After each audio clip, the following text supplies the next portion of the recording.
there is a series of appendices. You've probably got them separately bound. And then there's a rebuttal proof, and then there's just two appendices that go with that. There's a slim Appendix 1, and then a much thicker Appendix 2. Yeah, I've got the rebuttal in hard copy, but not the appendices to it. I've got them online though. Okay, well that's fine. I'll find them in the appropriate time. Yeah, if you're happy with that. What I'd also be grateful for you to have to hand is I1 and I2. That's the West Midlands Strategic Employment Site Study. There's the original 2015 version and then the 2021 version. Sorry, I1 and I2. Yes, please. Yeah, okay.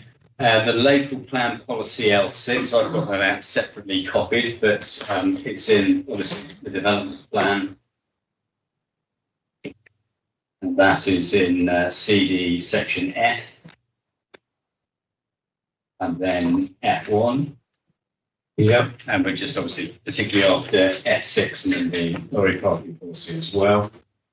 Sorry, LP6 was it? LP6, yeah. Sorry, that's something different. And then We're also helpful in the first appendix of Barrett's evidence. yeah.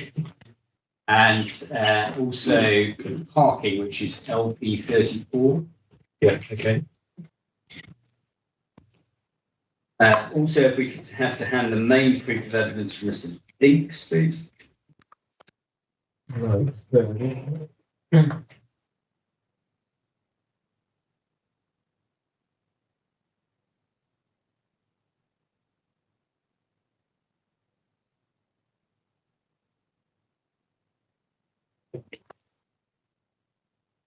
Any appendices to go with that? No, it's just the text for now, if that's okay, and that should be sufficient for our purposes. Okay, I've got those more or less within reach. Good, thank you very much indeed. So can I introduce you to the inquiry, please, Mrs. Barrett? Your name is Dorothy Barrett, is that correct? Yes, it is. And you are a planning officer here at North Warwickshire Council, and you work in the forward planning team, the plan making team, is that right? It is. Good, okay. I'll ask you to keep your voice up throughout, Mrs. Barrett, please. I don't know if the microphone is close enough to you. Just try and give it a move if you can. Thank you. You have a BA Honours degree in Urban Planning Studies and a diploma in Urban Planning Implementation from the Polytechnic of Central London, is that correct? It is, sir. Yeah, and you probably leave your microphone on, actually. It's one of those ones. And you've been a member of the RTPI. You are a member of the RTPI, and you've been working in local government for 36 years. Is that right? It is. During that time, you've given evidence on the North Warwickshire Local Plan, 1995, the Warwickshire Structure Plan, the infamous WASP, in August 2011, the West Midlands Regional Spatial Strategy in 2005, the North Warwickshire Local Plan 2006, the Core Strategy 2014, and the North Warwickshire Local Plan 2011, and 4 Section 78 appeals. Is that right? Yes, I think the last one there was 2021. 2021, forgive me, the North Warwickshire Local Plan. Yeah. Good, thank you very much indeed. Now, in your role, working in the plan making section, you are involved in the production of a new emerging document, is that right? It is. And that's called the Draft Economic, well, you tell us, what's the name of the document? It's the Draft Employment Development Plan document. We have been out for issues and options consultation with that. Okay, and obviously we've got Mr. Collinson who deals with the status of that document, and he says, looking at the MPPF, he gives that no weight at this stage because it is at an early stage. I know you've given it limited weight. That might be the difference between Ford and DM planners. But the point is, we're going to take his evidence on that because he's giving me evidence in respect of development management issues. Just tell the inspector where that document's got to, there, or the work behind it has got to. In terms of the work, so we have produced an issues and options paper that went out for consultation for over 12 weeks, and it ended on the 9th of May of this year. We are planning on taking the board reports to the LDF subcommittee on the 24th of July. They were going to be the 4th of July, but of course with the general election, we had to move them. And then what we plan to do then is to produce a draft for Regulation 18 to go out for consultation later this year, with Regulation 19 in the spring of next year, with the aim of submitting it before the 30th of June deadline of next year, so that we can use the old plan making system. Yeah, because the government has given that cut-off date, and if you don't submit it to the Secretary of State by that date, then you'll have to move to the new system. Yes. Whatever that looks like. If you just bear with me then in terms of that time scale, you're taking a board report on the 24th of July. What is that going to do? What's the purpose of the board report? The board report will set out the consultation responses, what our initial responses are to those issues and responses. And that actually covers a draft sustainability appraisal, an update of the statement of community involvement, a draft economic development strategy, the draft employment DPD issues and options, as well as the call for sites. So there's actually 5 things that will be reported to that board meeting. So can you just go through this again? Yeah, sorry, yeah. So there'll be the draft sustainability appraisal, an update of the statement of community involvement, the draft economic development strategy, the draft employment DPD issues and options, as well as the call for sites. And out of that, we then expect to set out what our next steps are. So we will be updating and making sure that the local development scheme is fully up to date at that meeting as well as setting out for members the next phases of what we plan to do, and also the member involvement within that process as well. Okay, now part of that is obviously a call for sites, as you just explained. And how has that worked? How have you gone about the exercise of asking for sites? We've made it publicly known as part of the consultation that we were looking for all and any sites. So it wasn't just restricted to employment sites, it was any site that anybody wished to actually promote through the plan-led system.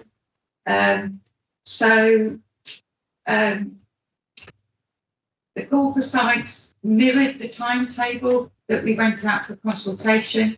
We started, we did it over the 12 weeks, and there was an online form for each and every part of the consultation and the call for sites, and we had sites that have been submitted as part of that process.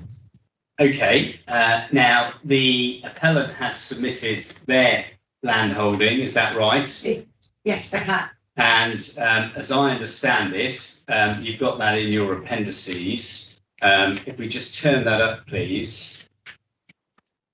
You've got Appendix D.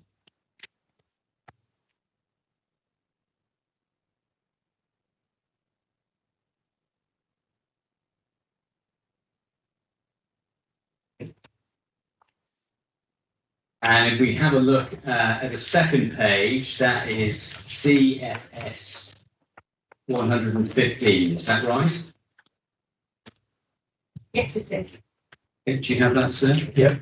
Okay, land northeast of M42 Junction 10 Dordon, 74.02 hectares.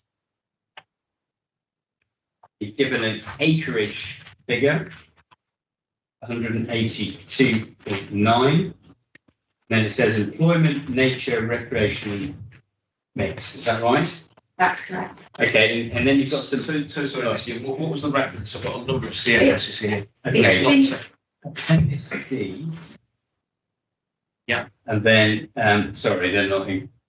What's called a CF S115, S for Sierra, rather Yeah, than. it's called for sites. Yeah. So CFS on file. Thank you. So I was looking in the maps, it's entirely my fault, sorry. And then 74.02, which I think is, largely equates to the land holding that is the discussion here, the appeal site and the blue land. Is that right?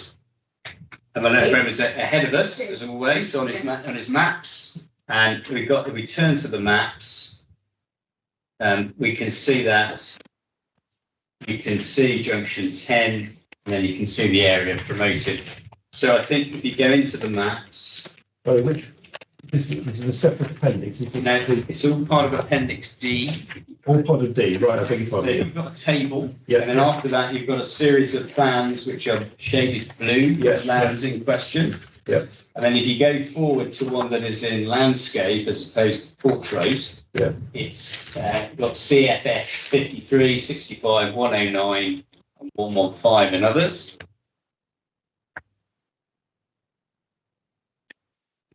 So it helps. I know you did say you were using some bits as PDFs.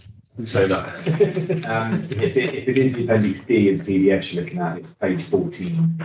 I was on hard copy on this one. So. I thought I'd mention it just in case it might cut through it. Yeah. Yeah. I found the landscape, but I've not found that number. So Okay. I've only got one in landscape that I've found. So bear with me. Okay. What we're looking for? 115. Excuse me, sir, would it help if I just point? So if you've got the plan like this, Right. Just and takes, it's this area here. sends on the plan first. I know everybody's keen to help, but I'm watching the inspector, and he's using a hard copy. He just needs to find the page. Quite frustrating. That's the second time I've been through it and not found it. But let's try a third time looking here. Okay. It's the facing page is a bit easier to navigate. CFS 56.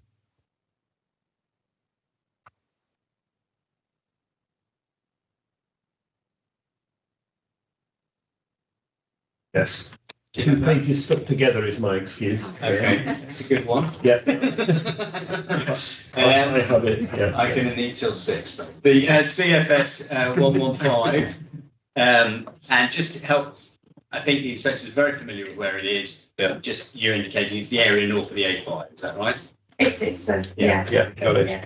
Now that's what's being promoted in the corporate sites. You fairly explained that you've asked for more than employment sites, and in fairness, the appellant has said employment, nature, recreation, and mixed. Is that right? Correct. Good. Okay, so that gives us our reference. Now, the appellant we can see is not the only one to promote their lands for employment and indeed other uses as well. So what has been happening by way of that process? How long was the consultation for the call for sites? How long did you give people to respond? It was 12 weeks. 12 weeks. Okay. And how much land or how many parties responded with employment and other land? I know the number for employment, Yeah. which is 127. 127 sites. Okay. And in that context, then, we've got a number of operators and a number of developers in the area, like Modwin, we've got IM Properties, we've got a range of it. Are those type of businesses promoting land through this call for sites? Yes, they are. Yeah. Okay. And having submitted their sites, is that the end of it? Do they just provide that information and then wait for the report in July, or what happens? No, actually, during the whole process, we've been actually having meetings with various landowners, promoters, agents of sites. So what generally happens here is that we ask people to come and visit the officers first, and then we have it's a discussion, a roundtable discussion with members, but it's a very it isn't an advisory meeting at all. It is merely that they set out their stall as to what they would like to promote. So we've had a number of those. We've got some more coming up as well. They tend to take place on a Friday afternoon, and it's generally known that the Borough Council that we do that as a precursor to sites coming forward. So that could be housing sites, employment sites, anything really. Okay, so you mentioned officers there. You also mentioned members as well. Is that right? So why is that? Why are the members involved in that process? It's so that things don't come as a surprise when it gets to planning board, so that they can understand the background to projects.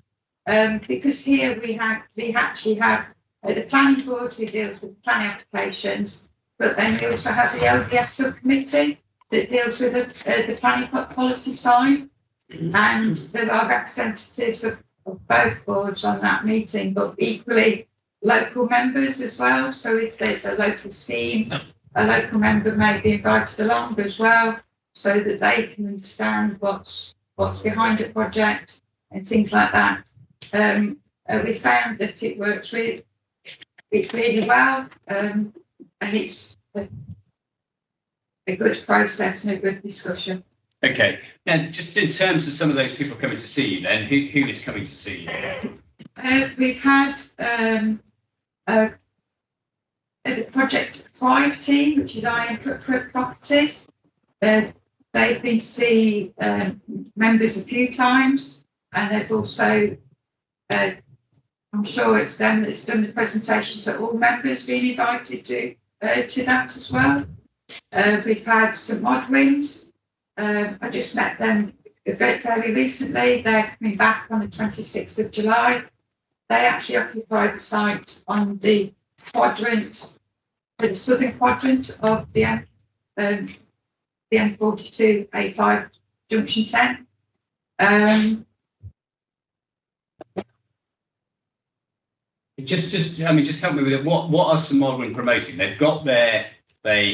employed Mr. Tucker very successfully. They had their appeal. They secured their 100,000 square metres. Why are St Modwin having discussions with the authority in this call for sites? It's for expansion of their site. So the site is to the southwest quadrant. So I just mentioned it's called Tamworth Park, and they own some more additional land, and they're looking to see if there's opportunities there. Okay, IM Properties, they obviously developed Birch Coppice. I think it's about 7 million square feet of space. What are they? Which was a lot of it was the previous colliery. Yeah. Why are IM Properties coming to see you? Well, they've got other land options, ownership in the borough, so that there's been a public consultation that they've carried out to the north west of Junction 9 of the M42. That it's at least 70 to 90 hectares at least. I think the recent call for sites might even be even larger than that. But that is in that area. There's also other people like Prologis in that area, Junction 9. We've got other people interested at Junction 4, the M6 as well. There's a place called the Stonebridge Island, so it's on the A446. It's quite close to Junction 4. There's some more land being promoted there as well. Okay, so that's the exercise that's gone through. They're coming to see you, they're meeting members and so on. are they engaged in local plan promotion? Are they engaged in applications like this appellant? How are most developers approaching the process? Most, because they've put them through the call for sites, so wanting to promote them through the local plan. But they may twin track it, so there may be people that will twin track it so that they start off with a planning application, but still pursue it as a local plan allocation, because they might see that as a way of, if one fails, they've got the other option, or equally that they can see that they could bring the site forward a lot quicker once the local plan is actually being adopted. Yeah. Is anybody else promoting a planning application at the moment? We know, well, we're awaiting one that we've been told about. Who's that? That would be Richborough Estates, Junction 9 of the M42. That would be to the south east quadrant of Junction 9. Sorry, which quadrant? It's the south east Southeast, quadrant. okay. I think it's fair to say that site and Prologis' site are in the, and IM's are in the green belt. Is that right? That's correct. Generally south of where we're talking about here is in the green belt. Is that right? Yes, so if you look at the borough boundary, I often describe it as the little chef man. He's got his hat on and his two arms out. Okay. And there's a diagonal line that goes across the borough. And 40% above that line is outside of the green belt, 60% is in the green belt below it. Okay. Atherstone, for example, we know logistics here, there's TNT and so on, Aldi as well. Is that in the green belt? No, the A5 corridor is outside of the green belt.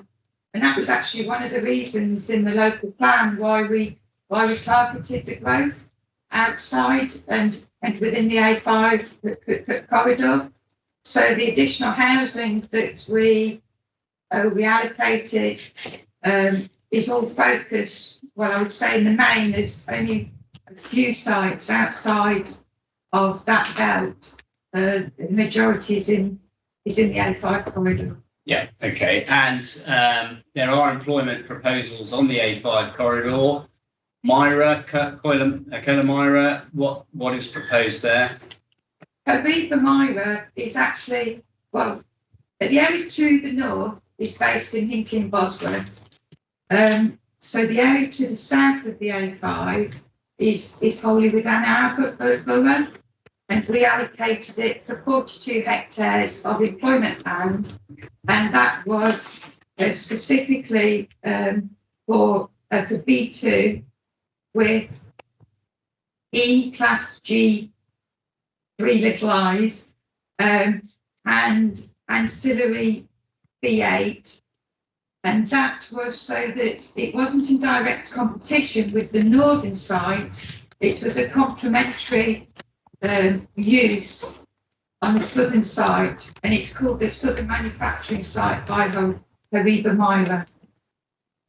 Yeah, well,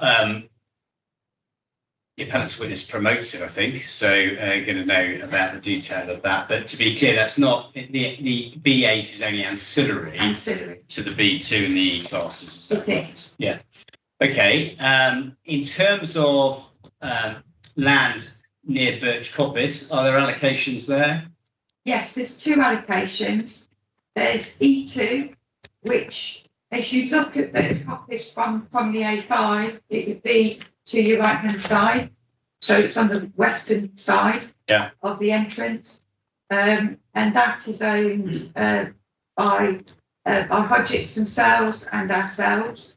There's 3.5 hectares owned, and then 1.5 hectares is allotments, and they are owned by the Borough Council, and that's for employment use. Then we've got E3, which is the Birch Coppice Working Men's Club, and that is an employment site.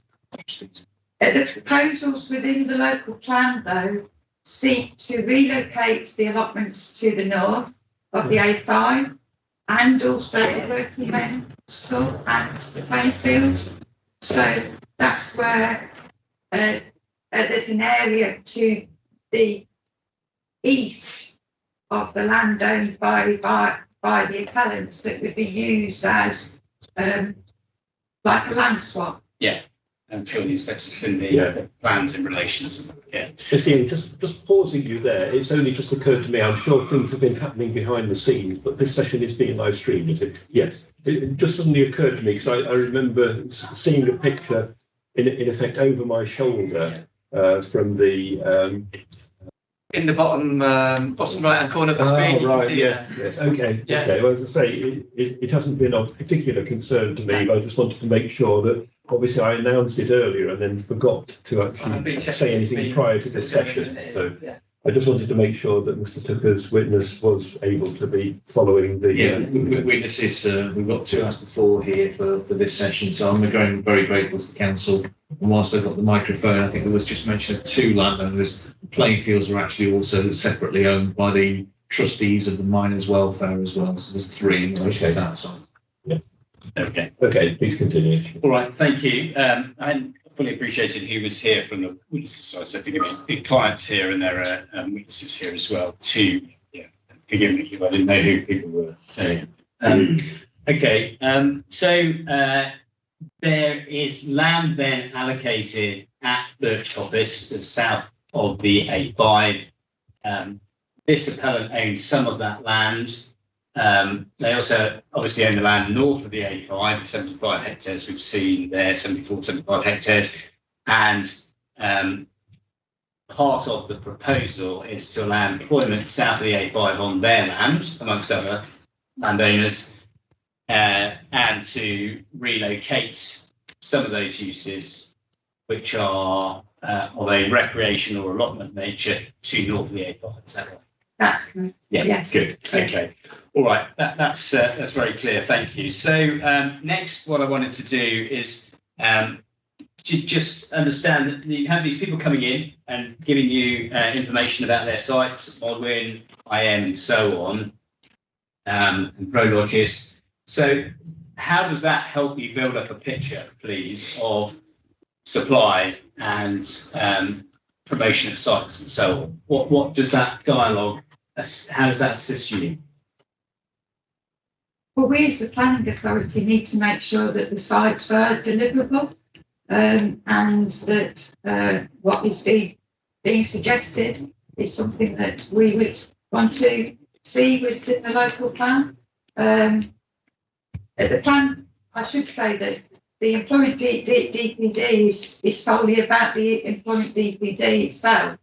The council has taken a decision, full council last year, in June 23, that they would go for a full review of the local plan once we know what the new plan making system is going to be like. So yeah, okay, all right. And then if we turn to the issue of how you've approached this application and the weighting that you've given the various matters. Obviously, the appellant praised in A the economic benefits of jobs. What's the jobs figure that you've seen, and how does that compare with other job generating uses? Well, the jobs, I think it's between 1,000 and 1,450, I think the latest figures were. Okay. And I would say for the size of site, that's probably what you would expect. The jobs density for the borough as a whole is one job for, it's 1.36. So we have more jobs within the borough than there are actual residents. So, of working age, I should say, that's 16 to 64-year-olds. Yeah, we don't send the children down the mine. I was going to say, we don't do that anymore. But 1.36, so effectively more jobs for working age. Okay. And how have other sites generated employment for this? Well, I mean, for example, at Birch Coppice, there's around about 6 to 6.5 on Birch Coppice alone. And then with Core 42, And St Modwin's, you're probably getting up to about the 8 to 10,000 there. Right. And that would be the same at Hams Hall as well, that you're probably in that sort of area of numbers of jobs. Yeah. So as far as this borough is concerned, is there a pressing need for jobs, new jobs, as far as those kind of figures are concerned in the ratio? No, it's not the new jobs. It's making sure that local people have the skills to take up any new opportunities. Now, obviously, That's it. sorry. No, you carry on. Forgive me. No, and that is the reason why it's important from the local plan perspective and the planning of the area that the balance of jobs is something that we do look at. And as part of Section 106 agreements, we ask for skills plans and things like that. Okay. And obviously, this site is close to Tamworth. You kind of talked about it being seen as part of Tamworth. There is discussion in the evidence about 14 hectares of land needed in North Warwickshire for meeting Tamworth's needs. Where does that figure come from? Has it been met? What's the position? The 14 hectares was identified in the Tamworth local plan, and it was seen that between Lichfield District Council and ourselves that we would deliver that 14 hectares. That was before the local plan, the current local plan. So that was, I would want to say, in between the core strategy and the starting of the work on the local plan, or the latest local plan. So just so we've got that right, you talked about the Tamworth local plan, yeah, and then you talked about between the core strategy, that's 2014, yeah, and the North Warwickshire local plan 2021. that's right. So it's a 7-year, and you're saying the Tamworth plan was adopted in that period. Yes, that's my recollection of it. So, but when you look at the inspector's report on our local plan, FD 15, I think it's paragraph 166. He actually refers there to Tamworth's needs being met within our employment figure. So what we didn't need to do was add on an additional 14 hectares. So in the local plan, we have LP5, which talks about the amount of housing we will deliver and the amount of employment we will deliver throughout the plan period.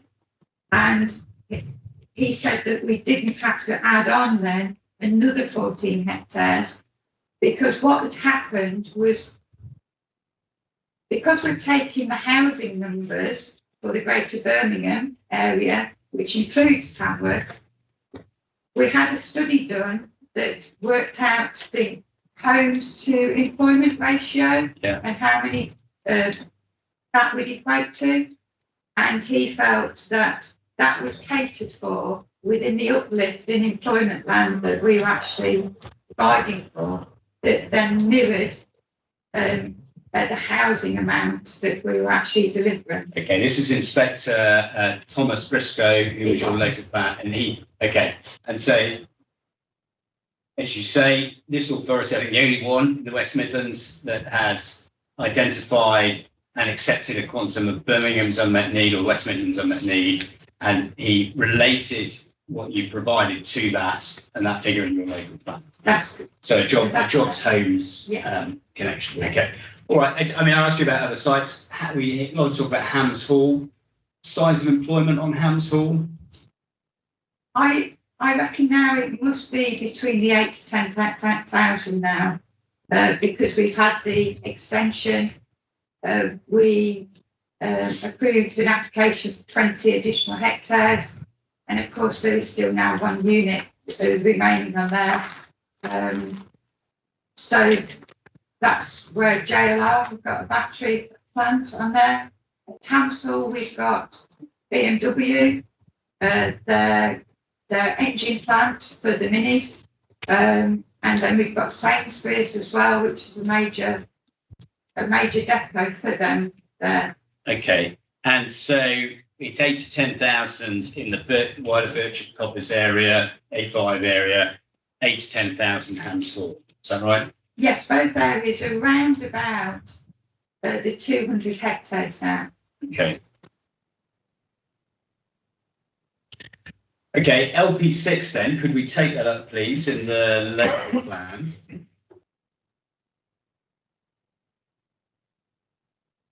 And I think there was something you wanted to talk us through the policy and the wording in particular. Is that right? Yeah, I mean, the thing that I would just point to that it does say significant weight will be given where there's the evidence. Yeah. And it's written slightly differently from the policy above, for example. Okay, let's have a look at the policy above and you highlight the difference.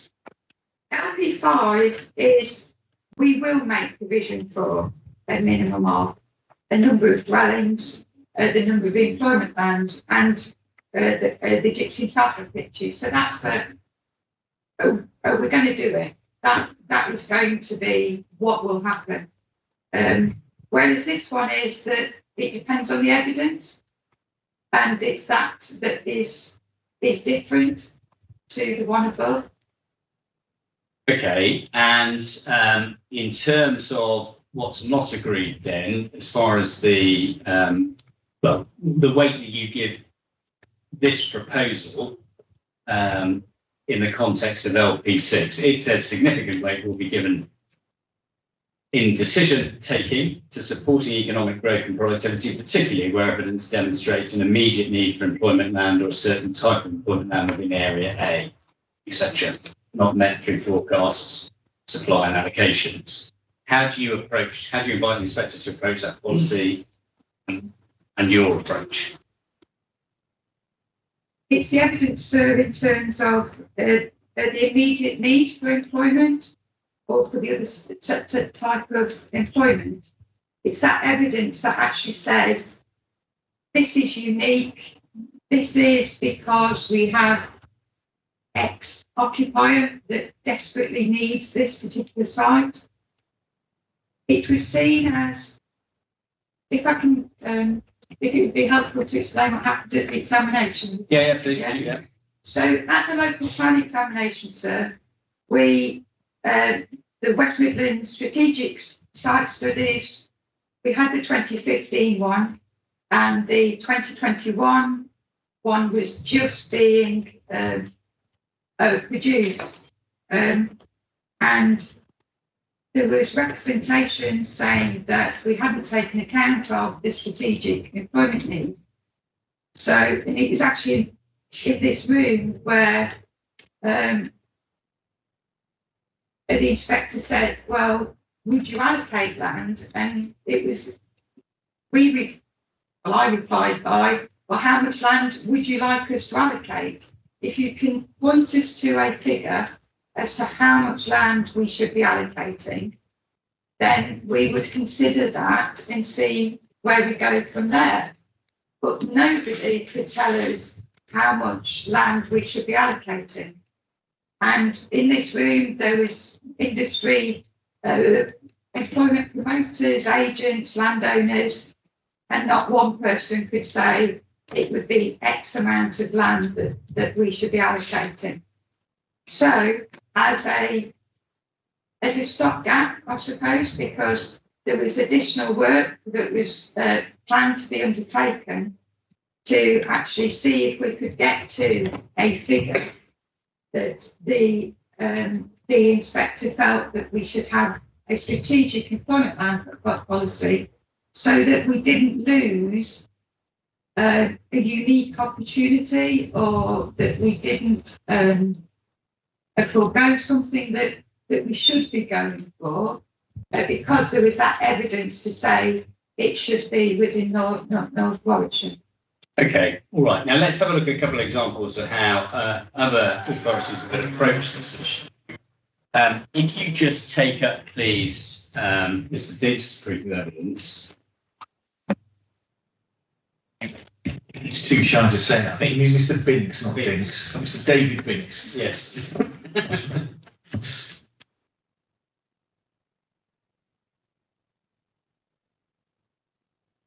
do you mind just remind me the number? CD D29B. I just got it.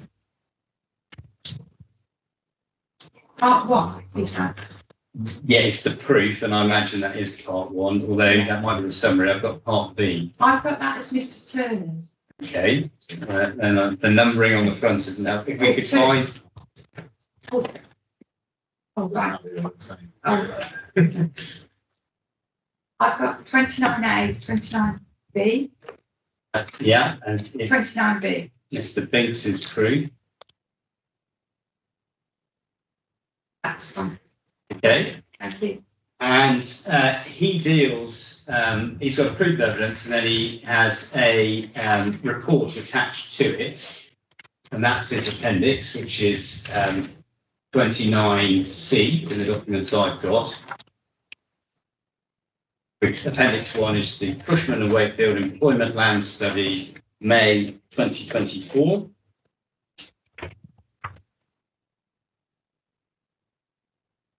So just to be clear, that's a joint appendix with Mr. Turner. Yeah.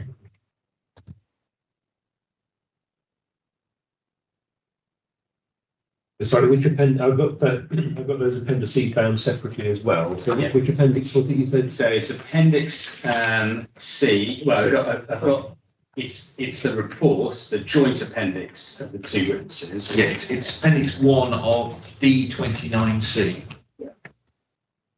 Yeah, well, I'm in appendix 1. 29C. Yeah, that's Cushman and Wakefield Employment Land Study. Exactly that. May 2024. Okay. Exactly, that's it. And if you can go within that to page 16 as it's numbered. So on the space. At page 16. Yeah.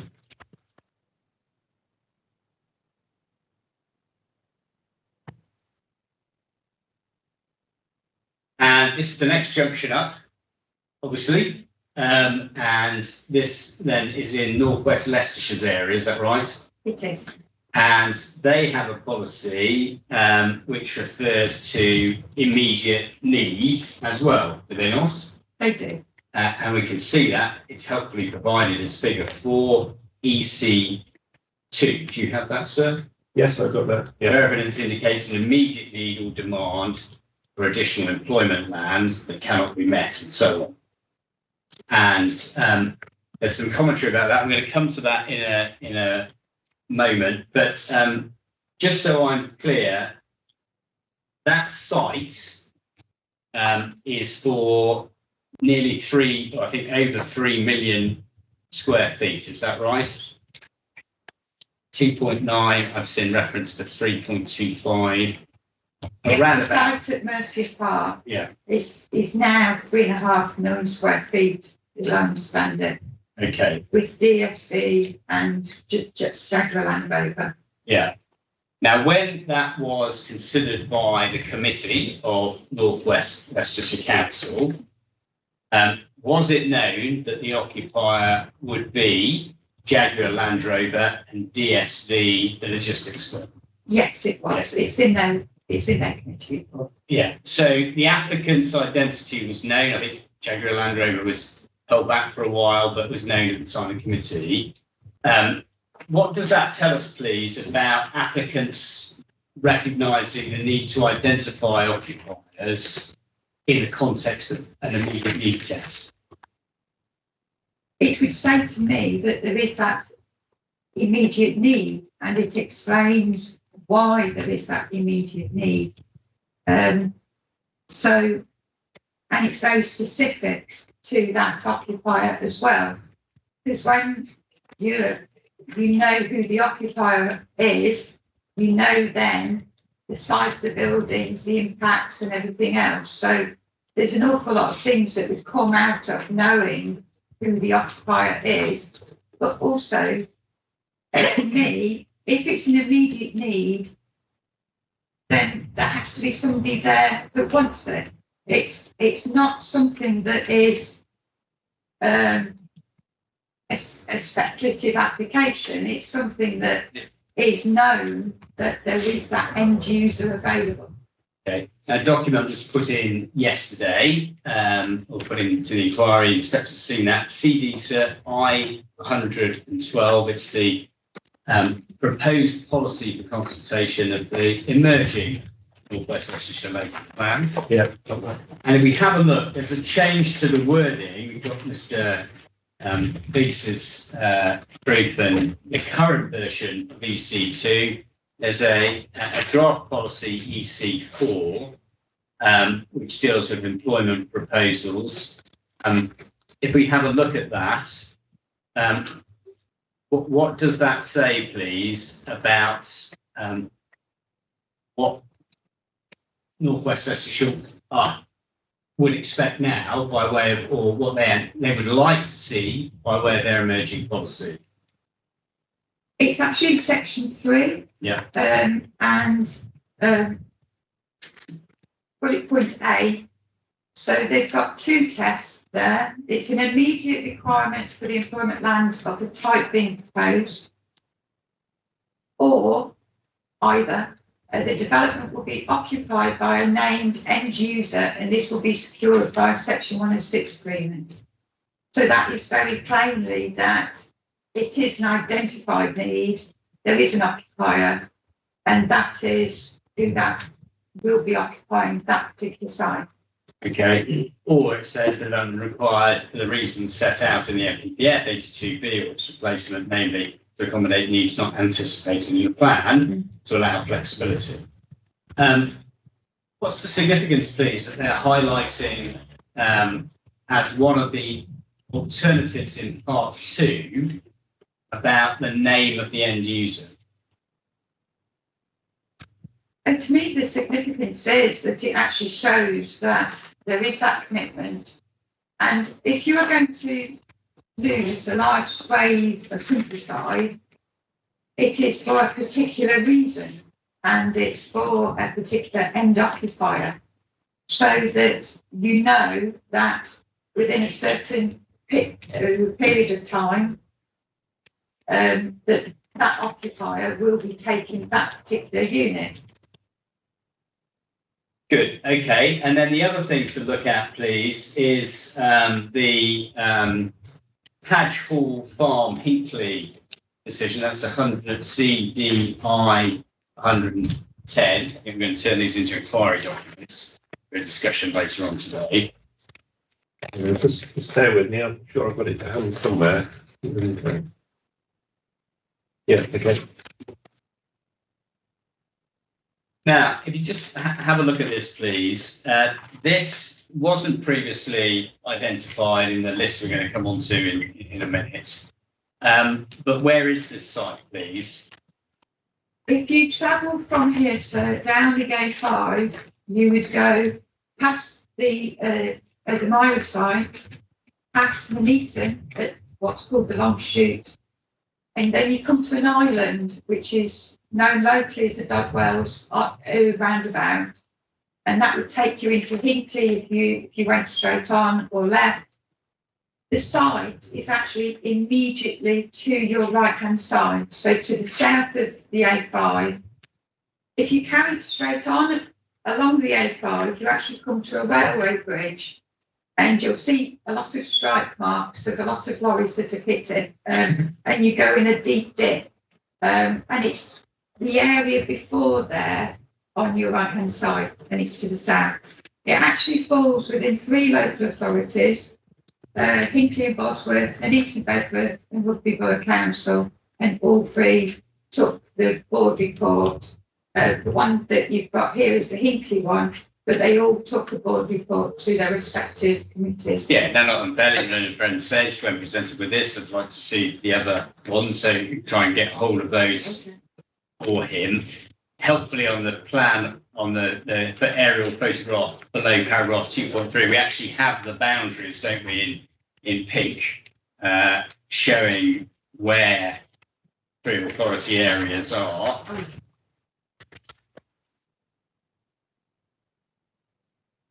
So Hinkley parallel to the A5, I think, Rugby to the south, most of the site, and then Nuneaton to the west. Is that right? It is. Good. Okay. All right, now, just in terms of this site then, you hadn't previously identified it, but it is on the A5. So how did you become aware of this, please? Well, we have actually known about it for some time, but it was only when we were going through the sites yesterday, and it was one of those. Well, why have we not identified this? It was just missed. It was nothing more than that. Okay. So. And then just help me with this, please. Just one section I want you to have a look at, which is that if you go to the section about the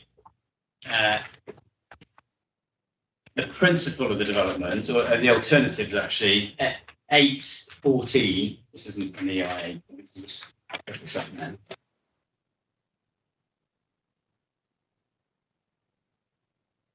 So 8.14 in the reports.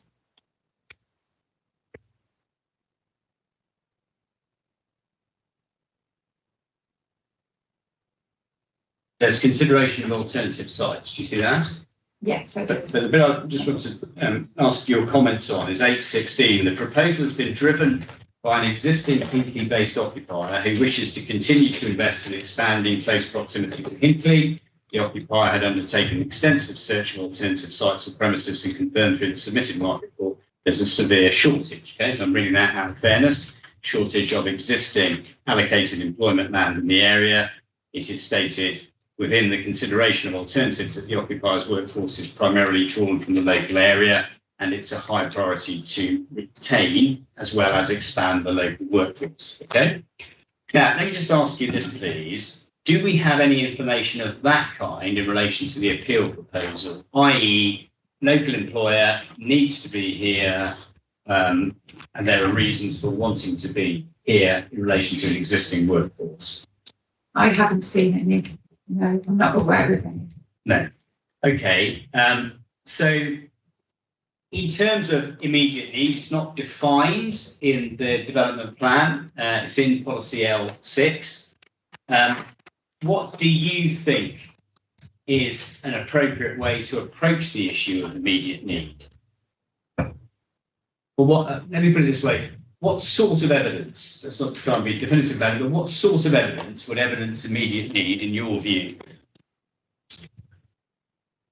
If I was looking for evidence to show the immediate need, I would be expecting a very bespoke study to actually say, this is the one and only site that this particular occupier needs for this particular reason.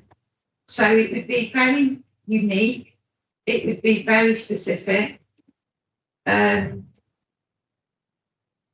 yeah, it would be, it would have to say more than generally, this is the need within the area. Okay. Now that application was a hybrid, so it was an outline and a detailed, and I think for that logistics operator, it was in the logistics sector. I'll be corrected if I'm wrong.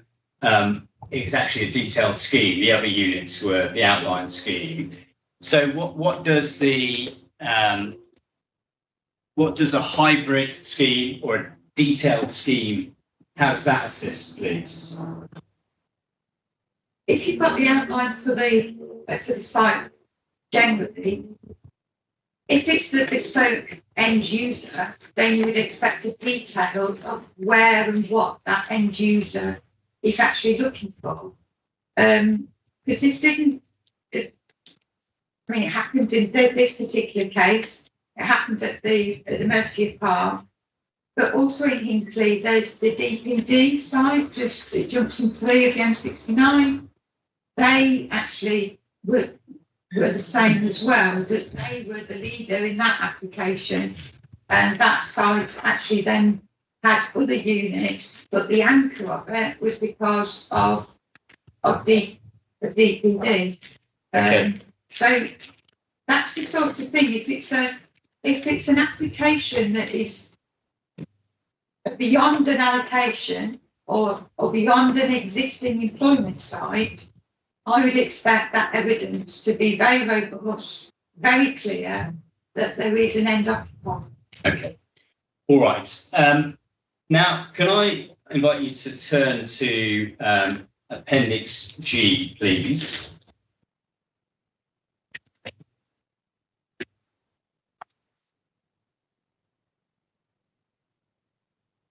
And at the same time, and this is why sometimes having the appendices separately bound individually can be useful, can you turn to the golden triangle diagram, which is your Appendix E?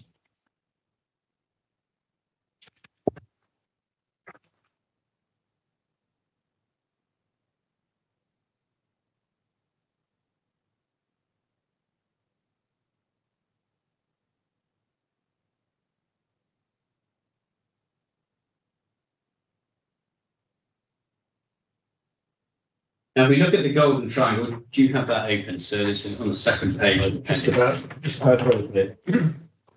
Yeah.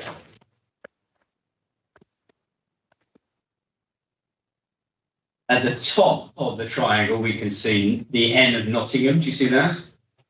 Coming through Long Eaton, and then it goes off to the southwest through the West Midlands Conurbation, and then ends at Kidderminster. Do you see that? I do. In Worcestershire. And then the other corner is down past Northampton and Kettering, I think to Bedford and almost to Biggleswade in Hertfordshire. It just says. Right, now that's the triangle as it is, and just to confirm, is the appeal site in the golden triangle? It is. Okay. In terms of what's been examined in Appendix G and the plan that we have on Appendix G, are those areas in the golden triangle, or are there some areas out with that?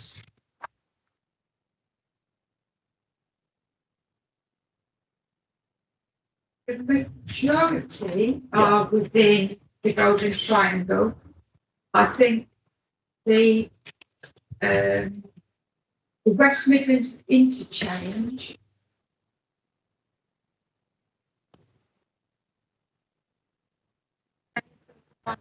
outside, and I-54 would be on the outer edge of that area. Is there a number for that site? Oh, that would be I-54 on Appendix G is number 3, sir.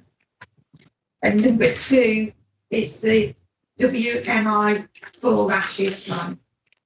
Right. We can see on that plan a few others that appear to be outside where that triangle. So 64, which is junction 13 on the M6. There's a site at Derby, site at Derby 39. You can see that's outside. Worcester phases 1A and 1B, that's outside the golden triangle as well. I think the same would apply to Gaydon, Lighthorn as well. So as you said in your answer, there are some that are outside, but in the main, does this cover the golden triangle, at least as far as Northampton? In the main, yes. Okay, all right. Now, if we take up again, please, the evidence from Mr. Binks.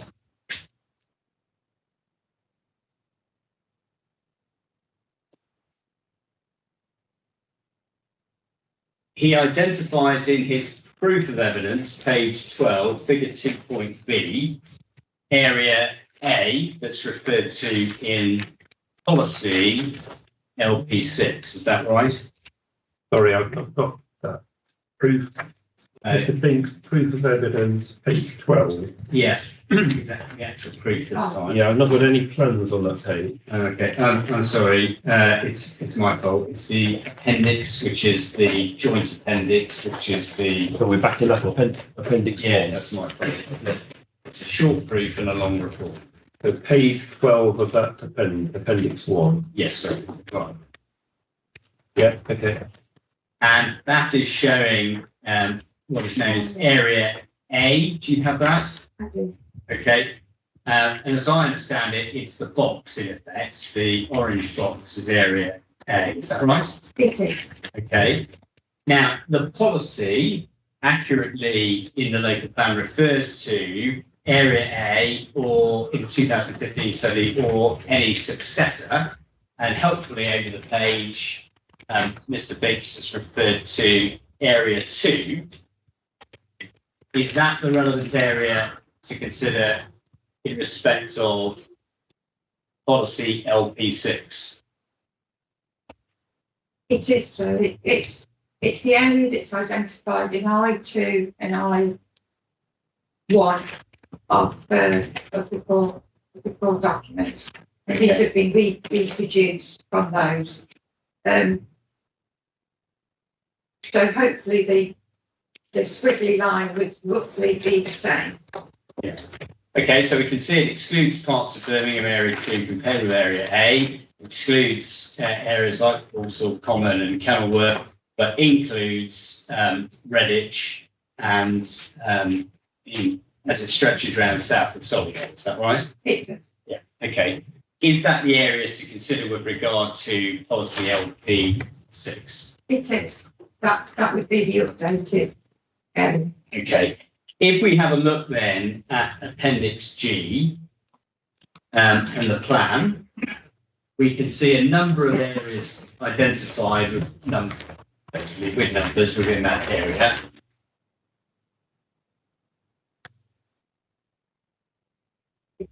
Now, some of those areas are shaded red, and that was the subject of some discussion. Just tell us about what the red areas mean.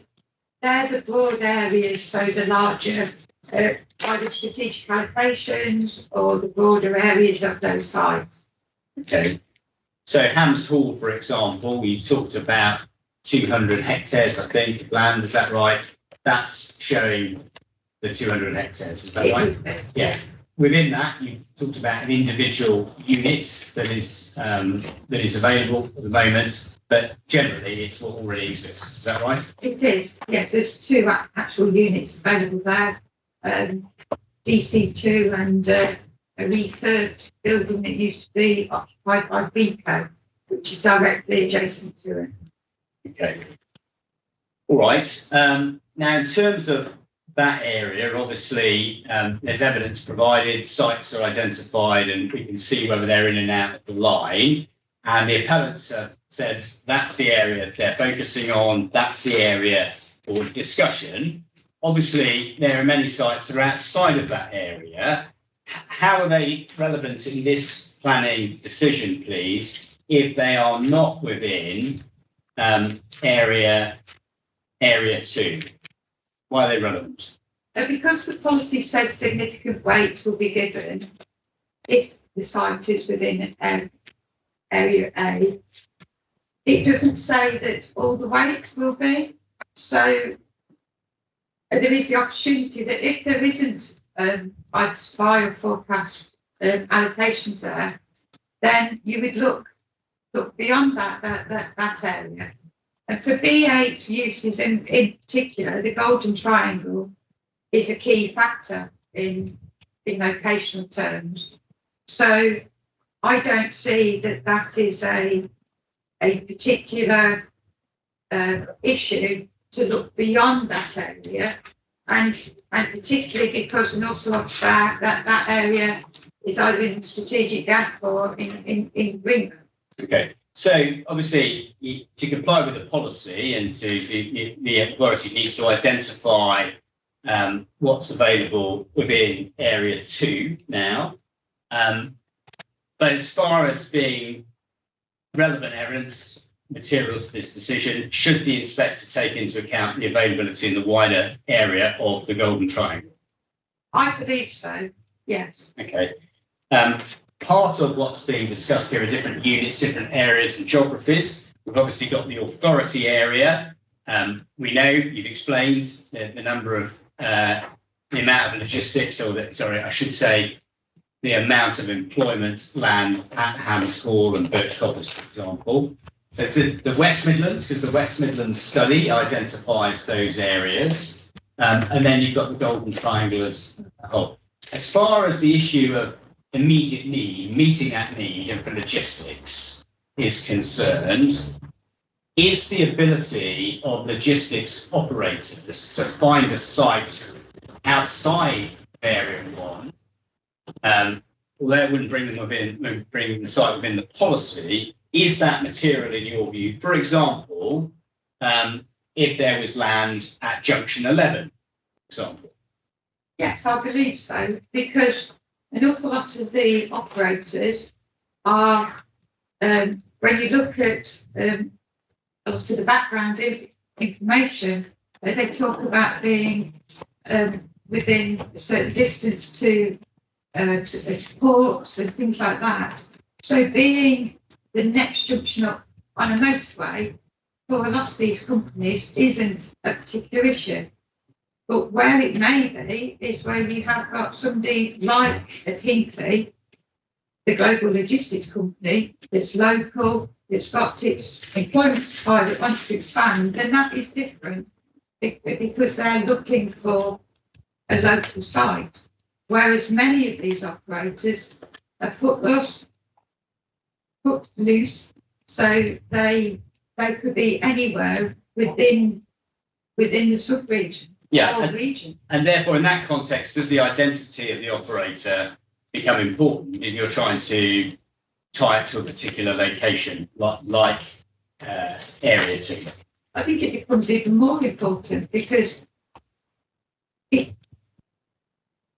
you're going to lose, as I say, the large swathe of the countryside, it's got to be for that unique reason or for a specific end user that is either has a particular need to be in that particular location. Okay. Now we know about other developers engaged in your development plan process. You talked about Modwin and IM and Prologis and so on. As far as Junction 11 is concerned, we know Jaguar Land Rover and DBS occupied that and the 3.5 million square feet. What about other opportunities though? Is there an intention to expand that or? They've actually been out, it's either they have been out for consultation, which is very imminent, that they are going out for a consultation on an additional 17 hectares of land. How many again? 17 hectares. 17. 17. Yeah. And it's DSB that wants to take at least half of that land for expansion, and then the other element of it, as far as I'm aware, would be a speculative unit or a build to suit unit. That has been out for consultation by the landowner promoter, and that's an area just over the side of the main road, but within the same area of the motorway junction. Okay. All right. Now, we've been looking at G, and we've got various tables behind G. The first one is current sites, including approved and under construction. And I've got a series of numbers starting at 1, and then various numbers down to 30.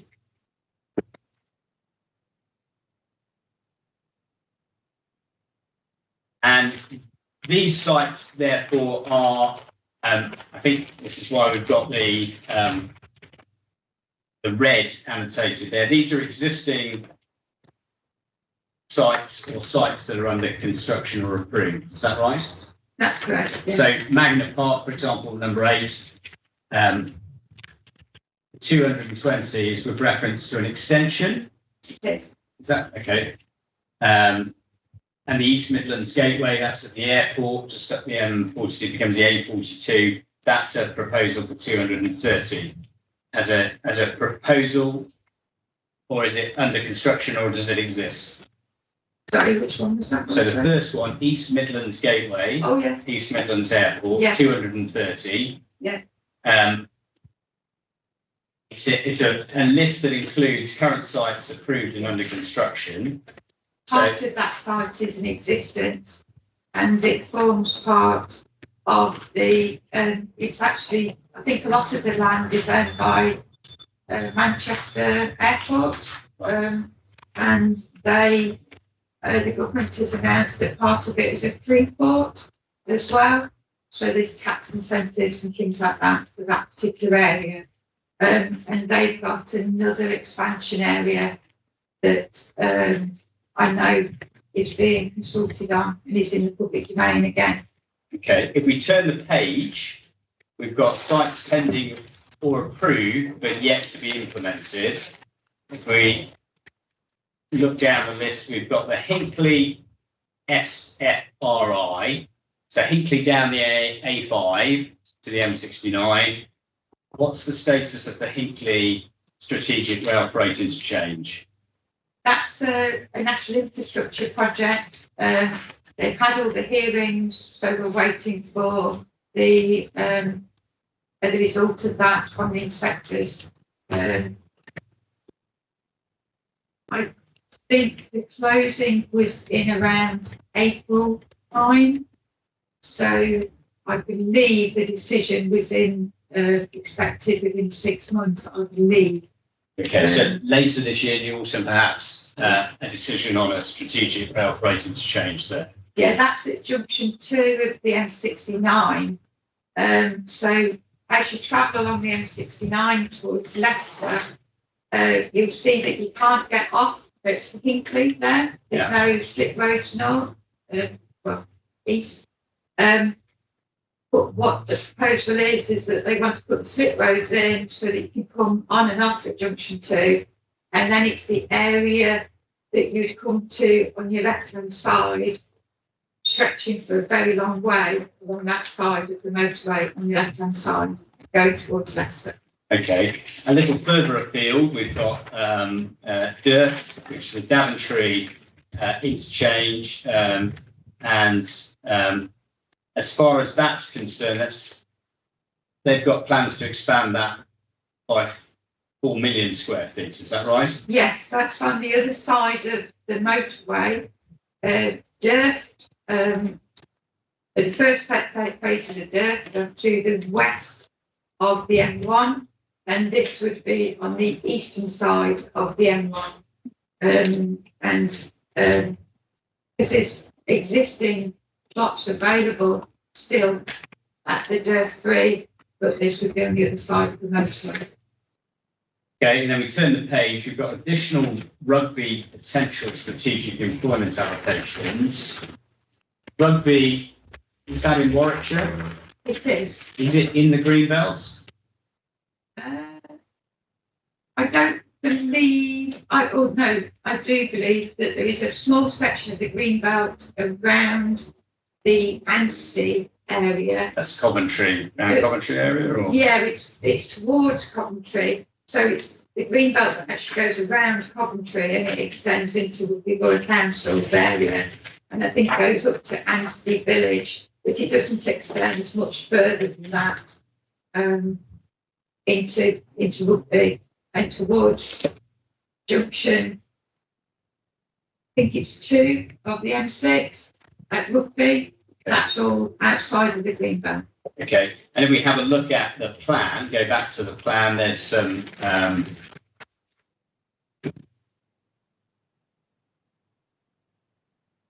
letters sort of running down the M69, H, A, B, and then around Rugby.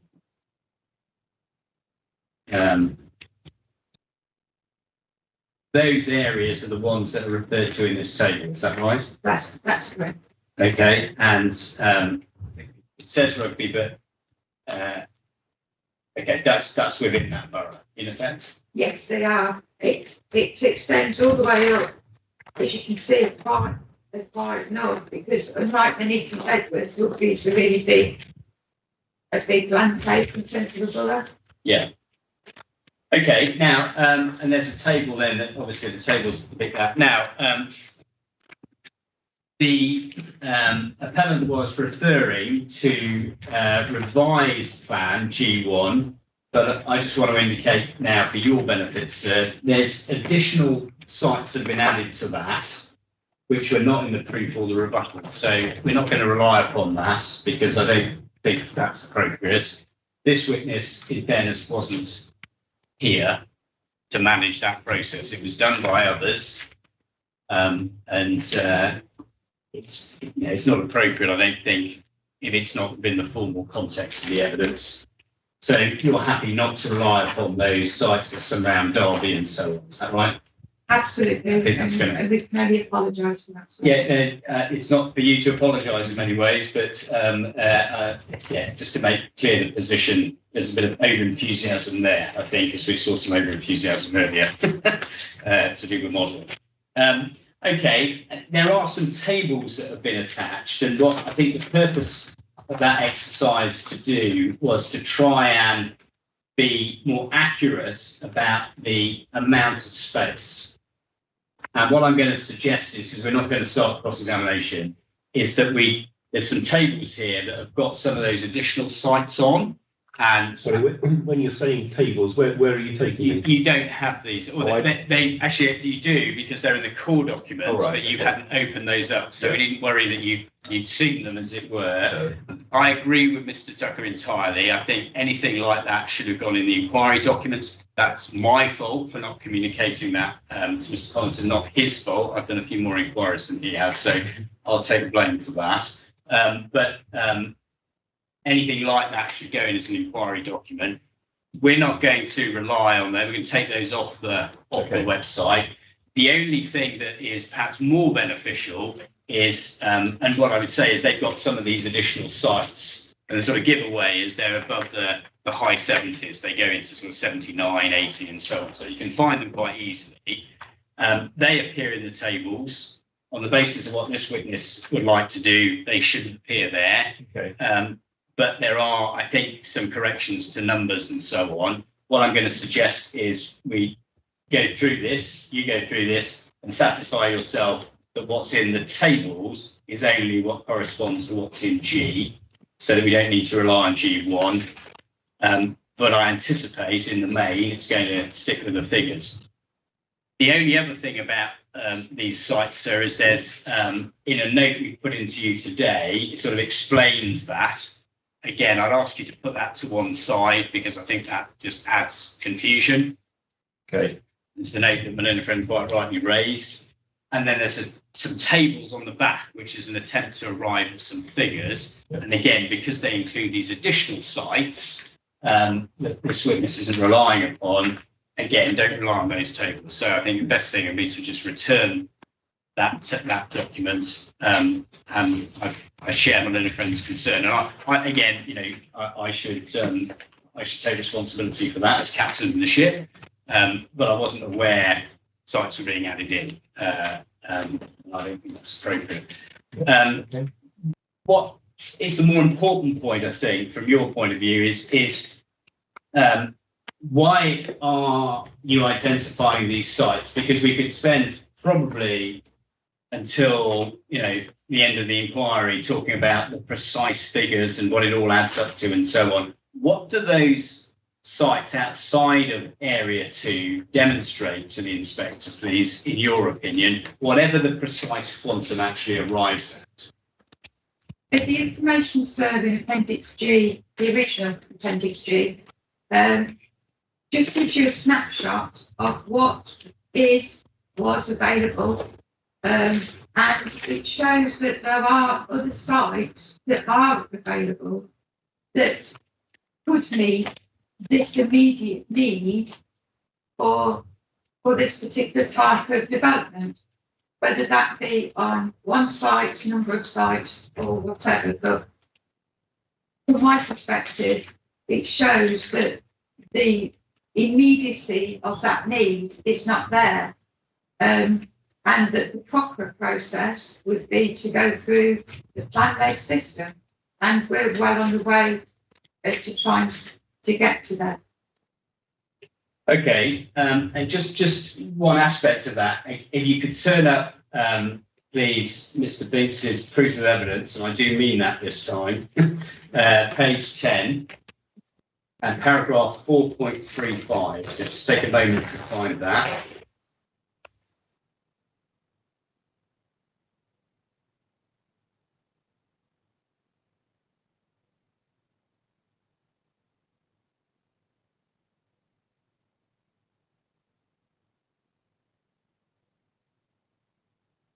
is that 4.35? Yes, page 10.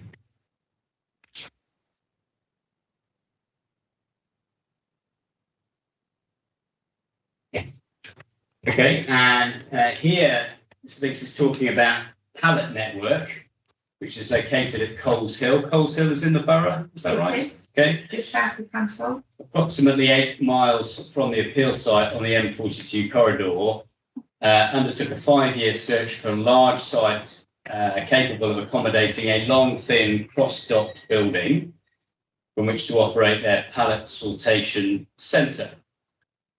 And he makes the point at the end of the paragraph, in the end, they didn't find what they were looking for in the M42, so they relocated to an available site at Swadlincote, which he describes as a sub-optimal location for the business needs. You see that? So they went to Swadlincote. Now, in your appendix 2 to your rebuttal, we have sites in Swadlincote, which are at sites 67 and 69. You can turn them up if you want, and 67, 68, 69. But the point I want to ask you about is what happens in reality here. If a site isn't available, what do operators do, and what does that example demonstrate to us? What do they do? Well, I would expect an operator either to look at whether they can reorganise their existing site, because sometimes it's a matter of reorganising their existing site. They might not be operating at the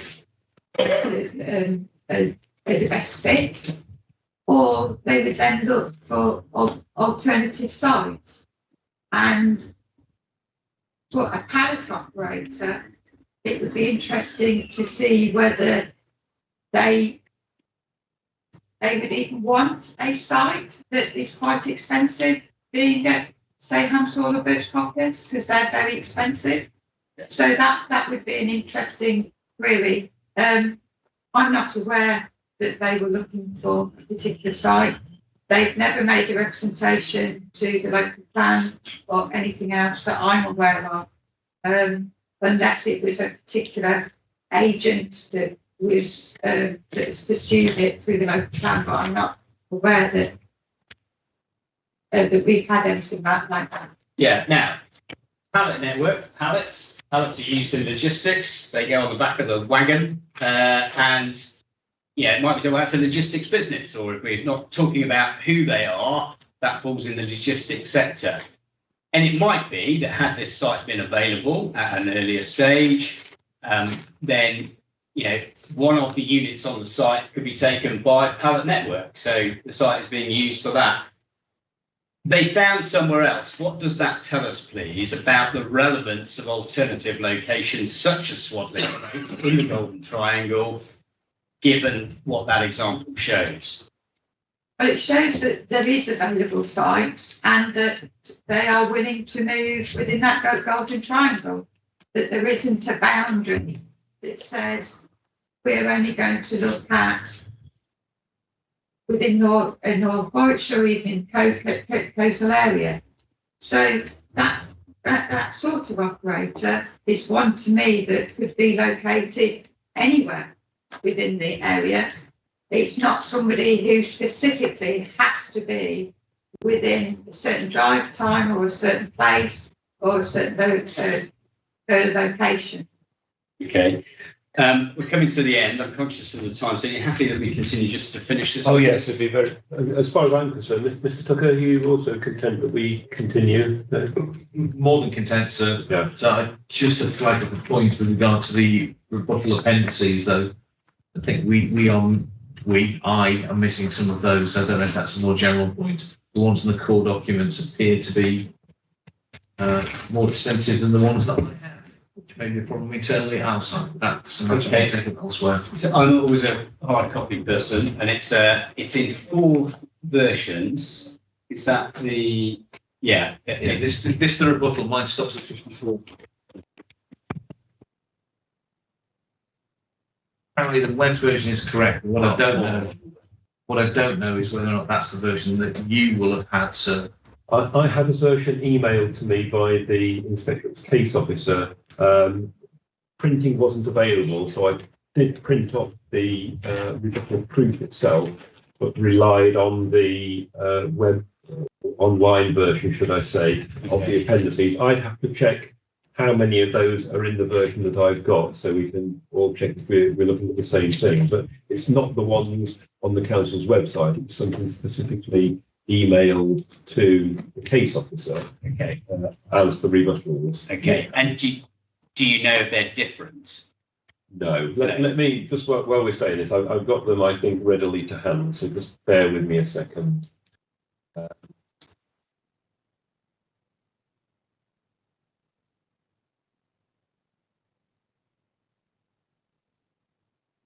Yeah, I have to say I was alerted to check in because my loan frame referred to a site in the 60s and mine stops at 54. Sounds like. Which is halfway through. Part 4. No, it's halfway through part 3. I just checked that. Oh, Okay. Which is, that may make sense in terms of it not having been printed that somebody's missed part 4, but it's halfway through part 3. Yeah. I was told it was because of the ability to load it onto the website that it was in 4 parts because it's got all the brochures and the brochures are voluminous. Yeah, I'm put on the spot here. I'm not able to locate it, but as I say, I know that the inspector's case officer sent me an electronic version of which I realised there was like 325 pages in total. So I simply printed off the rebuttal proof itself and haven't got those others to hand. Okay. So I don't want to delay so necessarily. At your leisure. I can check for tomorrow and let everyone know what I've That's got. okay. But there is, and I certainly have D36B and then Appendix 1 and then 2 in 4 parts.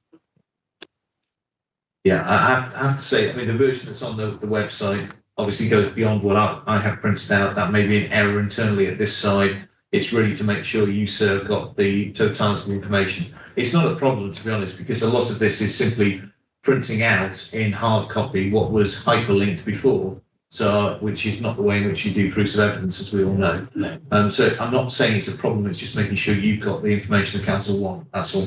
Yeah, I'm very, very grateful. What I'll ask is just for the abundance of caution, because we won't know till tomorrow, that we print them out for you. Yeah, okay. And you'll have a hard copy looking like that. Lovely. Yeah, if that's been done, given that my witnesses are going to be called tomorrow, it may be sensible to produce at least a couple of versions of that, if that's okay. I can use the electronic version. Yeah, no problem at all. So we'll do that, and they can hopefully see it on the website as well. Okay. So what I wanted to ask you about next then is rail served.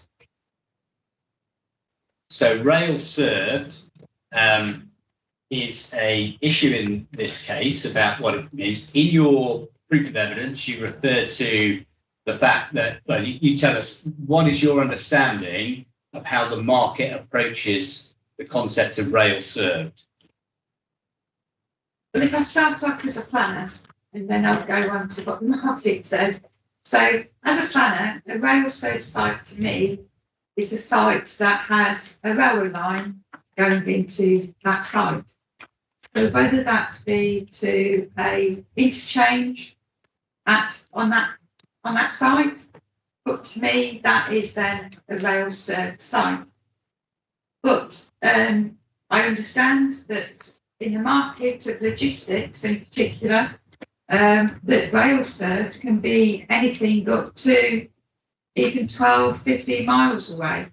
That they do market sites that are rail served, except they're not actually on the site of that rail facility. So I think it's a matter of interpretation. Instead of it being a matter of dispute, that the appellant says it's rail served, and yes, it is within 1.5, I want to say miles. I don't think it's common to think it's 1.5 miles of the rail freight terminal, based at inside Birch Coppice. So, but you have to go across the strategic road network to get to it. So to me, with my planning hat on, it's not rail served, but with the ED hat on, I can see why people say it is. Yeah, so there are units of Birch Coppice, some of them back onto the rail network. I think UPS does, but it's not everywhere, but it's within that development. This is the other side of the A5. The ability to cross the A5, obviously, the Scots is aware of. However, you know, as far as the market is concerned and what people are saying accounts to rail serve, does, well, have a look at your proof of evidence at page 31.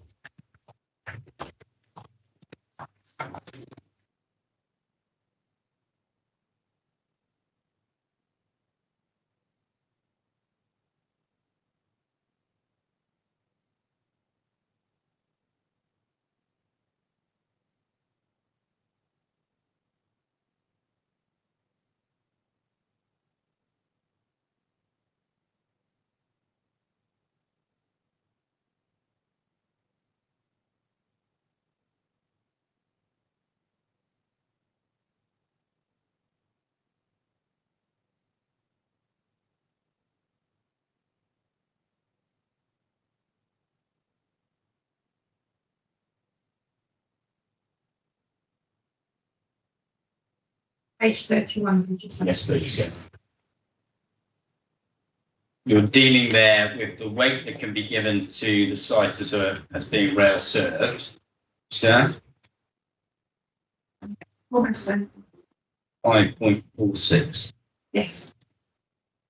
And you say that it's within 2 miles of Birch Coppice, Bit, and within 8 miles of Northern Hams Hall intermodal freight terminal, and that is rail served as well. You give your planning view, and then you say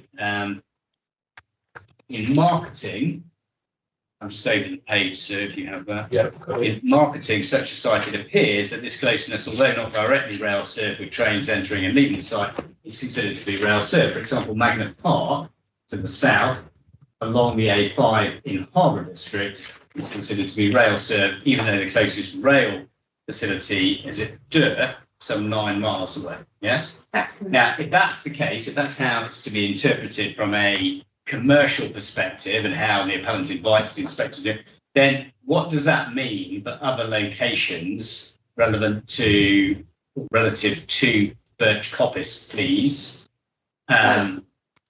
It means relative to Birch Coppice that the whole area within the borough down along the A5 could equally be seen as being rail served. But that would go to the side of Tamworth as well. And it just wouldn't just be within North Warwickshire. So it would be quite a large area, actually, if you drew a circle round of the area of influence, I suppose you could call it. Yeah. Now, the suggestion is that it doesn't need to be literally the case of having containers coming off the train and straight into a depot. There's reference to tugs, I think it is. Is that right? It is. Tugs. But what do you anticipate is the difficulty with tugs, please, serving this site north of the A5? It's just going across the strategic road network, the A5. I know that they are road legal, but it's just that crossing over the A5 on a continuous basis. Because we don't know who the occupier is, we don't know how many that would be, how often, and things like that. In terms of rail served, then, what sort of weight do you give to that issue? I would say that it should only be given limited to moderate weight. Yeah. Because yes, there is the idea that if it is closer to a rail served facility, then that can help. But in this particular case, I still feel that it's not part and parcel of that site and that it should only be given the limited one. Okay, just to complete the exercise then, LP6, and does it meet an immediate need in light of the evidence for you? What weight do you give to that based on the evidence? I would say that it's limited in terms of LP6. Okay. It prescribes weight, or it certainly identifies giving it significant weight if there's an immediate need within that geographical area. Are you saying there's an immediate need that's been demonstrated in this case? No, it's quite a way off. The creation of the jobs, the MPPF refers to significant weight. There's some legal authority on that now. About how to approach this issue. What weight do you give the jobs? The jobs, yes, I think that they should be given weight in line with the MPPF. However, the local plan should be read as a whole, and LP6 is one of those policies where it says significant weight will be given if there is the evidence. I don't believe that there is that evidence. Okay, and then in terms of Tamworth's needs, that's been identified. You've explained that. How much weight do you give meeting Tamworth's needs? Very little, yes. I mean, they haven't. They produced some local plan papers last year. They have never approached us since then under the duty to cooperate to take additional employment land. So, as far as I'm concerned, their previous need of 14 hectares has been catered for within the 100 hectares, and that their future needs, they haven't approached us in terms of that. Okay, HGV parking, we're near the end, if that's any consolation. The parking, Yeah. the appellant is inviting the inspector or is willing to accept a split decision, but on the assumption that it remains part of the proposal. How do you invite the inspector to approach the lorry parking, please? I think there is a moderate weight that could be given to that. However, there is the additional facilities being provided for very close by at the motorway service station, just in the north-western quadrant of the Junction 10. And also the latest study by National Highways indicates that we are not a red area anymore, that we're actually an amber authority. So again, I don't see the immediacy again for that. Okay. If this appeal is dismissed for whatever reasons, the inspector decides to dismiss the appeal, what about needing this area for strategic need? How do you anticipate it being met, please? Is that strategic employment or HGV? Strategic employment needs. I've got away from the HGV now. Yeah. You said you give that moderate weight, but just what do you think, if this appeal is dismissed, how might that wider strategic need that's talked about in the West Midlands studies, for logistics, which is what this proposal is, I think the condition now is saying 90% logistics, B8. What do you anticipate being the solution if there is a not immediate but wider need? Well, that would be part of more general, I should say, more generally.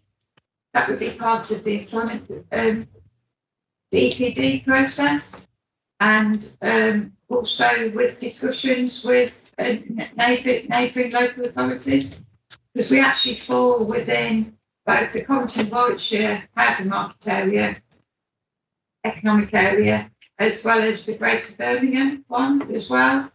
So we would be discussing these with all of those partners as we go through the process. In terms of issues around Greenbelt, because obviously part of the appellant's case is some of these sites have been referred to or alternative promoters are in the Greenbelt. Are questions about the Greenbelt and application of that policy for you? Or are they for Mr. Collinson? Probably Mr. Collinson. Okay. Thank you. And in terms of the plot ratio issue. There's a discussion about. I'm just picking up some minor points here, but or some specific points, I should say. Plot ratio. There's a discussion about how plot ratio works. What's your understanding of what's the appropriate approach to plot ratio? All the employment studies that I've been involved with have always used a 0.4, so a 40% plot ratio. So I know that increasingly there are issues emerging with the BNG, and I know that a lot of commentators are looking at that to see whether that is going to finally influence what that plot ratio is. But at the moment, in terms of employment land studies, and as far as I'm aware, in terms of any allocations, it's always 0.4 is a plot ratio that we reduce. Okay, and then in terms of Peddymore is a strategic allocation in the Birmingham Development Plan being delivered now. Is that right? It is. One of the occupiers is Amazon. How have Amazon approached the use of land for their needs? Approached us? No. What's the way in which they've gone about constructing their floor space there? They've got a floor plan of just over 700,000 square feet, and they have built it over 4 floors, and it's now 2.4 million square feet. So that's how they've approached that particular building. Yeah. Now they are obviously dealing with logistics distribution of goods. They've started to go down a multi-layered solution. So why is that relevant, please, looking at what Amazon have done at Peddymore? Well, it just shows the utilisation of plots is changing, and that people are thinking about it different ways of using sites and the plots themselves, and also the height of buildings as well. Good. Those are all my questions. Was there anything else that you wanted to? Oh, just forgive me. You said 2 plots, 2 buildings available at Hams Hall. Is that right? Could we just be clear about where those are, please? We originally gave planning permission in the 1990s for Hams Hall, and that equated to over 170 hectares. There was then an extension to Hams Hall at what was called the Power Station B site. Originally, E.ON wanted to retain that site for power generation. So we, apologies if the potted history is not relevant, but the site was then put forward in the site allocations plan. As we were producing the core strategy, we produced a draft allocations plan, and that was 2015. That was for reallocated the site, or proposed to allocate the site for power generation. Subsequent to that, there was a planning application on that site, and that was approved for a number of units. It is mainly 4 units, and it's DC2 of that is still vacant, and that is next door to the JLR battery storage plant, which I believe is DC1. The other site is a older unit that has been refurbished, and that was occupied by Beco, who then moved, and I think they've gone to Hams Hall and a site in Tamworth. Okay. St Modwyn, what is the position with the buildings at St Modwyn in terms of vacancy? At St Modwyn, so that's the south east quadrant of the Junction 10. There is a vacant unit there, which has just gone back onto the market. It does have things inside it because the company went into administration. But I know St Michael's are actively looking for an occupier of that site, as well as the additional land that they want to bring forward will probably be around about the 200,000 square feet. And they're looking also at other options to bring additional land forward as well. Okay, I think you saw on the side there's a to let signs on the St Michael's building, yes. so you know which one they. One of them. I do, And then here in Atherstone, 3M. What's happened there? Yeah, 3M, because of the situation, because 3M's is owned by an American company, and they had some issues globally. So that company is vacating the unit at just up Bradford Road in Atherstone. And that's around about, I think it's around about 3.5 hectares. That site went for a bidding process because I was involved with the county council with various companies who wanted to go on that or reoccupy that site. And that, I believe, is under offer or the bidding process is done by the adjoining occupier. Okay. And finally then, please, the appellants come forward with a parameters plan. The parameters plan has one large rectangle, and then it has that's A1 and A2, and then it has B1 and B2 to the side. Past that, these are not involved. But basically, the majority of the sites are rectangle. And we've had a discussion for the purpose of landscape evidence about what might be. The appellant say about realistic proposals, and they point to the indicative master plan. Have you seen the indicative master plan and the 4 buildings that were proposed there? Yeah. Now, given that, as far as the appellant is concerned, the sort of realistic scenario is 4 different buildings, 3 of them around the 270 to 300,000. Yeah. What does that tell us, please, about looking at alternatives? Do you need to find a site with 1 million square feet all in one location when the appellant's case is the realism is 4 buildings and of course it's outlining? I think from the information that you'll see, sir, from Appendix G, that you'll see that there are a number of plots and sites available, and the units are either completed or finished. For example, the Redditch Gateway, where there's 2 units. Helicopters, police cars. I think we're putting bets on. But yeah, sorry, go back to your answer, please. Yes, so at Redditch Gateway, for example, there's 2 completed units. I think the front one is 216,000 square feet. The back one's 168,000 square feet.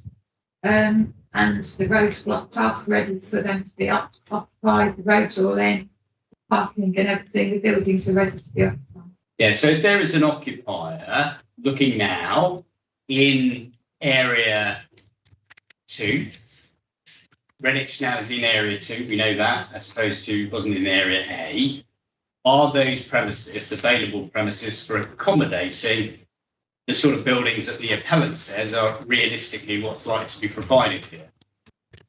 I think the size of unit, well, from the parameters plan, it's unclear the size of unit, but from the indicative master plan, that suggests that 3 or 4 units, at least 2 of those could easily be occupied by or used for people that have those. Yeah, could they go into St Modwen? Potential occupiers of those 4 buildings, could they go to the St Modwen building? Yeah, I mean, it's now on the market. It's available. It'll just be like the contracts to be sorted out, the lease agreements, and that will just be what will take the time. Could they go to Hams Hall? Yeah. Well, actually, when the brochure was being downloaded, we actually had a phone call from the agent saying, "Are you really interested in that unit? Please get in touch." It's like the crestfallen agent. It was. It's very sad. Yes. And then as far as other options, expansion of Mercer Park and so on, other options available outside of that area, you've explained why you think that's relevant, but is that the type of thing the market can go to? Yeah, I mean, the other one is just beyond Junction 11, at Junction 12, you've got the G Park at Ashby. Yeah. Which, when I visited it just a few weeks ago, they were putting signs up for build to suit units up to 700,000 square feet. So there are these opportunities around. Yeah, and when you go that way, that is not in the agreement, is it? Ashby is the other way. Yeah. Okay. All right. Thank you very much indeed, and well done in this heat. Okay, thank you very much. Okay, we'll call it a day in a moment, but let me just quickly go through a list of things here. Let's just start with the timetable on that. Obviously, you'll start your cross-examination tomorrow, Mr. Tucker, and on the basis of the estimates that have previously been given for cross-examination and evidence in proof of your witnesses, seems to me that we've got, where is it? I'm looking at doing it in hours, 15 hours, 15 to 16 hours all told. So in other words, that seems to me to be taking Wednesday, Thursday, and some, if not all, Friday.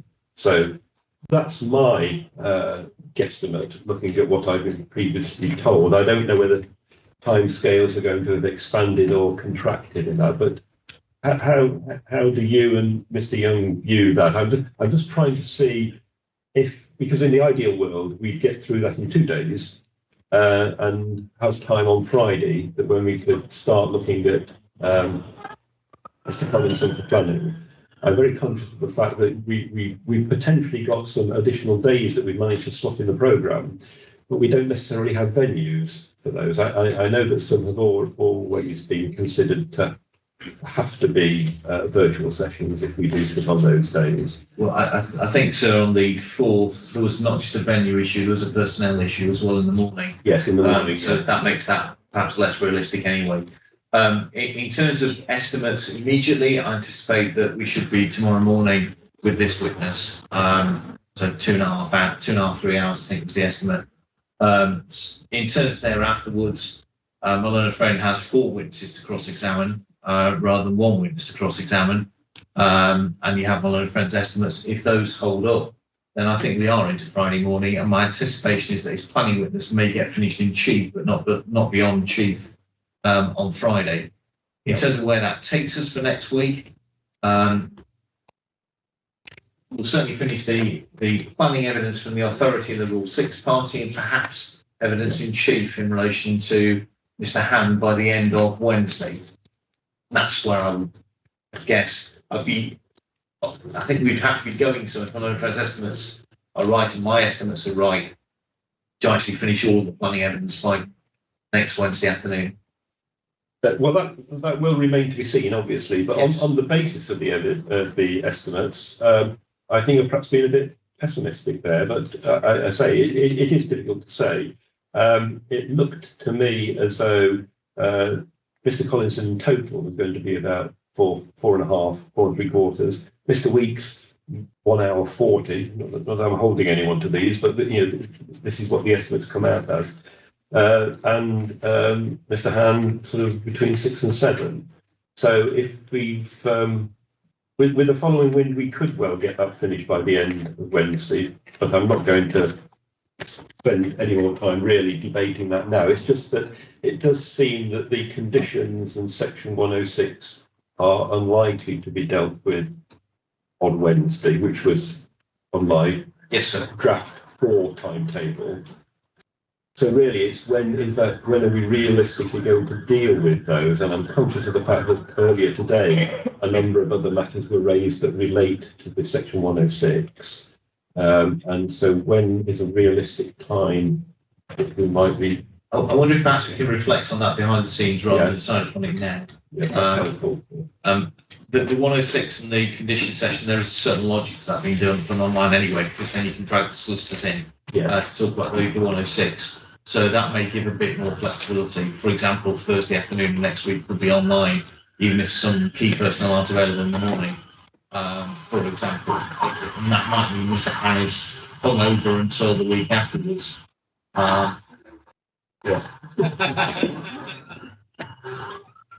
Somebody's going to be hung over outside. I would hope, as I said a moment ago, that we can deal with the planning next week. It remains to be seen, obviously. And then if we were able to virtually deal with the conditions of Section 106 on the afternoon of 4th, that could be certainly an option. And then we've still got the 9th, haven't we, held in reserve as a virtual day. We have, sir, although mindful that on the 9th I have to be in London. Unfortunately, there's no two ways about it. Yeah. So that would have to be virtually if it's Mr. Han, which I appreciate is less satisfactory.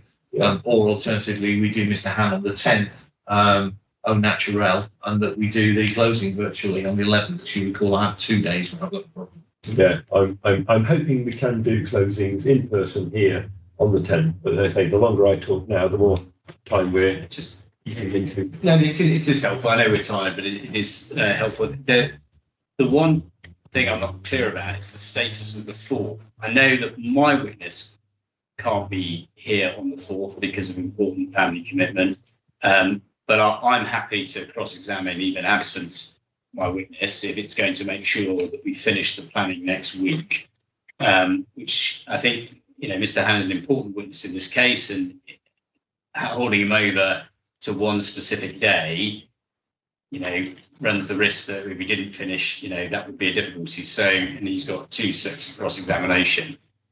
Can we sit on the 4th?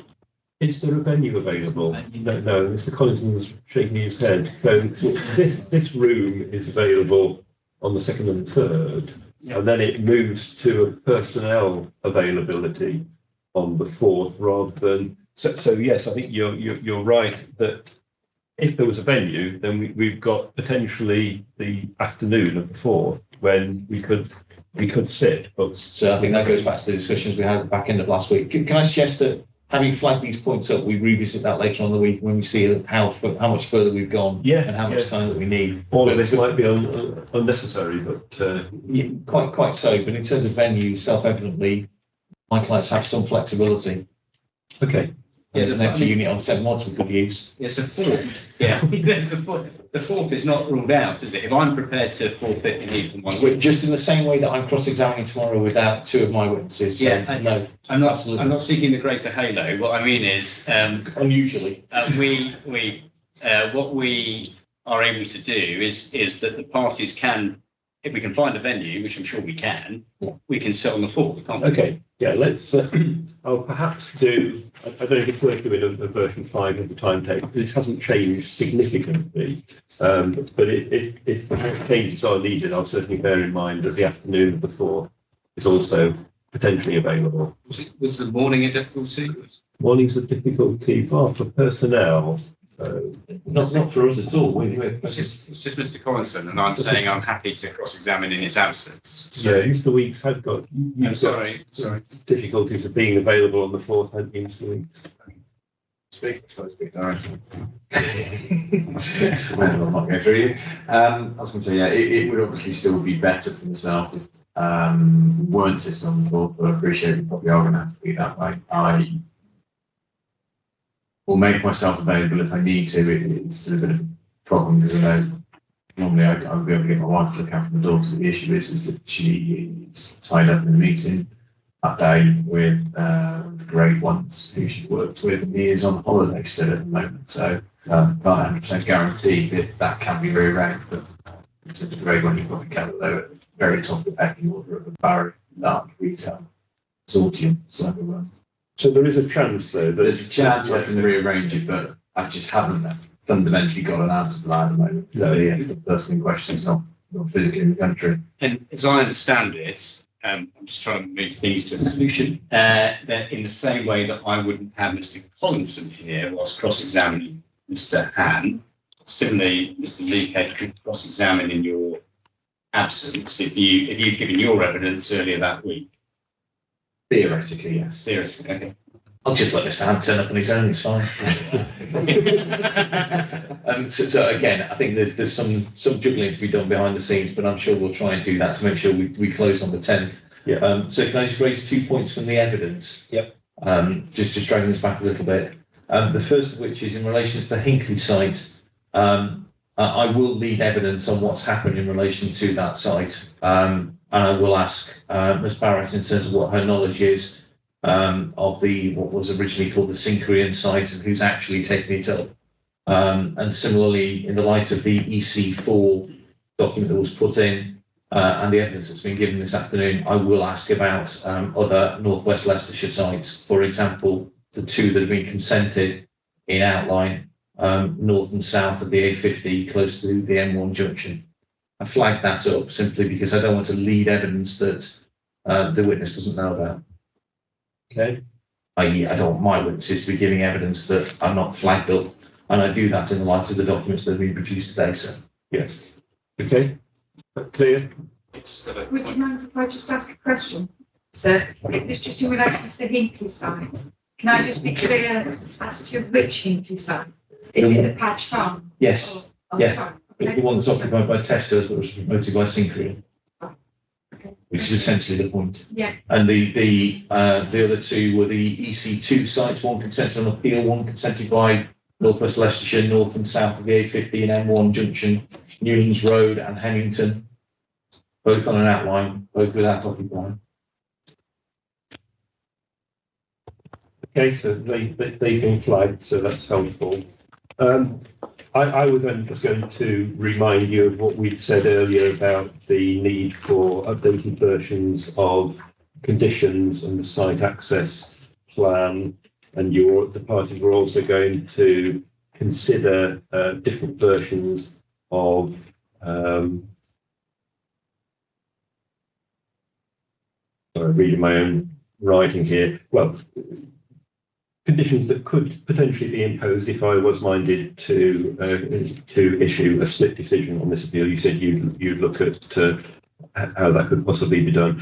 The one I was struggling over here, it's where there are alternatives that have been put forward. So we talked about highway conditions, and there was the 30 and the 31 that the appellant put forward. The council's 30 for that.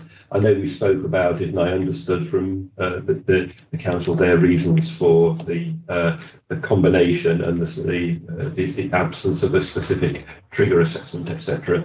But all I'm going to say is, I know you'll do this anyway, but so I've said it. Please ensure that where there are alternative views of conditions that the parties are putting forward, they are clearly set out in the list so that I know what the alternative positions are. Yes, sir, of course. And the other issue is the 106 that we indicated to Mr. Weeks. When I said candidly, Mr. Weeks has made one good point, he's made two good points. And we'll reflect upon both those points. Yes, that's the TRO in relation to the CPZ stroke yellow lines, yes, and also funding in terms of additional signage approaching Birchmore. Yes, and the final point, again, not something that I expect to happen overnight, but it was clear from what Mr. Thomas and Dr. Bund were saying that there could well be a resolution to some of those National Highways concerned matters. And obviously, if that does happen whilst the inquiry is still sitting, please ensure that I'm informed of that by the case officer or directly if it's in open inquiry. So if it wasn't clear this morning, can I make it explicitly clear? That's precisely the position that both Mr. Thomas and Dr. Bund have been trying to work towards behind the scenes in any event to make sure that by the time we close the inquiry, that those matters, those loose ends have been tied up. Yep, very good. So in terms of timescale, so I'm mindful that we're now nearly 6 o'clock. I wonder if a 10 o'clock start might not be sensible given where we're up to. I'm keen to still ensure we have the maximum time available, but I realise we can't burn the candle at both ends. So if 10 o'clock is going to be a more appropriate start tomorrow, let's do that. Thank you, Okay, sir. everyone happy? Okay, I'll adjourn then now and we'll resume tomorrow at 10. Thank you.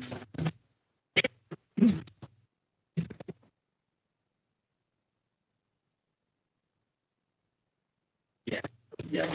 So, chaps, are we still in to